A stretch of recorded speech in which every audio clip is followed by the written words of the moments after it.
Hello hi everyone. ఈరోజు మనం చూస్తున్న రెసిపీ ఏంటంటే వంకాయ మసాలా కర్రీ అనమాట. దీనికి ఫస్ట్ మనం వాటర్లో సాల్ట్ యాడ్ చేసుకొని వంకాయలు మీడియం సైజ్ వంకాయలు తీసుకొని దాన్ని మనం 4 పలకలుగా కట్ చేసుకొని పుచ్చులు ఏమన్నా ఉంటే తీసేసుకొని సాల్ట్ వాటర్లో యాడ్ చేసుకోవాలన్నమాట. ఇలా యాడ్ చేసుకోవడం వల్ల మనకి బ్లాక్ కలర్ రాకుండా ఉంటుందన్నమాట. నెక్స్ట్ మనకి ఈ మసాలా కర్రీకి గ్రేవీకి మనం ఒక మసాలా రెడీ చేసుకోవాలి. ఆ మసాలాకి డ్రై రోస్ట్ చేసుకోవాలన్నమాట. ఒక ప్యాన్ పెట్టుకొని అది కొంచెం హీట్ అయిన తర్వాత మనం ధనియాలు, జీలకర్ర, చెక్క, లవంగం యాడ్ చేసుకోవాలి.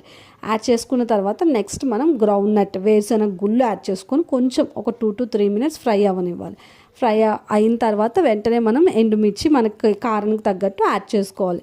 అండ్ అలాగే తర్వాత మనం ఎండు కొబ్బరి పొడి, గసగసాలు అండ్ అలాగే నువ్వులు యాడ్ చేసుకొని ఇంకో కొంచెం డ్రై రోస్ట్ చేసుకోవాలి. ఈ రోస్ట్ అయ్యేటప్పుడే మనకి మంచి అరోమా వస్తుంది అనమాట. తర్వాత వెల్లుల్లిపాయలు అండ్ అలాగే జీడిపప్పు యాడ్ చేసుకోవాలి. అలాగే ఒక పక్క మనము ఆనియన్స్, టొమాటో అండ్ పచ్చిమిర్చి పొడుగ్గా కట్ చేసుకొని పెట్టుకోవాలన్నమాట. మనం సాల్ట్ వాటర్లో యాడ్ చేసుకున్న వంకాయలకి సాల్ట్ పట్టించుకోవాలి. కొంచెం సాల్ట్ పట్టి లోపల మనం 4 పలకలుగా కట్ చేసాం కదా, అందులో సాల్ట్ యాడ్ చేసుకోవాలి. అప్పుడు మనకి వంకాయలకి ఉప్పు బాగా పడుతుందన్నమాట.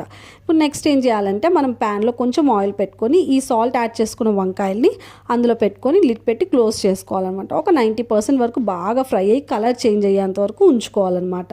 తర్వాత అవి పక్కన పెట్టుకున్న తర్వాత సేమ్ ప్యాన్లో మనం కొంచెం ఆయిల్ పెట్టుకొని మనం ఇందాక కట్ చేసుకున్నటువంటి వంకాయలు ఆనియన్, టొమాటో అండ్ పచ్చిమిర్చి యాడ్ చేసుకొని కొంచెం ఫ్రై అయిన తర్వాత మనం అల్లం వెల్లుల్లి పేస్ట్ యాడ్ చేసుకోవాలన్నమాట. యాడ్ చేసుకున్న తర్వాత అవి ఫ్రై అవుతూ ఉంటాయి. అయ్యేలోపు మనం డ్రై రోస్ట్ చేసుకున్నాం కదా, ఆ మసాలాలో కొంచెం ఆనియన్స్ యాడ్ చేసుకొని వాటర్ యాడ్ చేసుకొని గ్రౌండ్ పేస్ట్ అనమాట. ఇది మంచి ఫైన్ పేస్ట్ లాగా మనం తయారు చేసుకోవాలన్నమాట. ఈలోపు మనకి ఆనియన్స్ ఫ్రై అయిపోతాయి. ఫ్రై అయిన తర్వాత ఈ పేస్ట్ని అందులో యాడ్ చేసుకోవడమే, అంతే.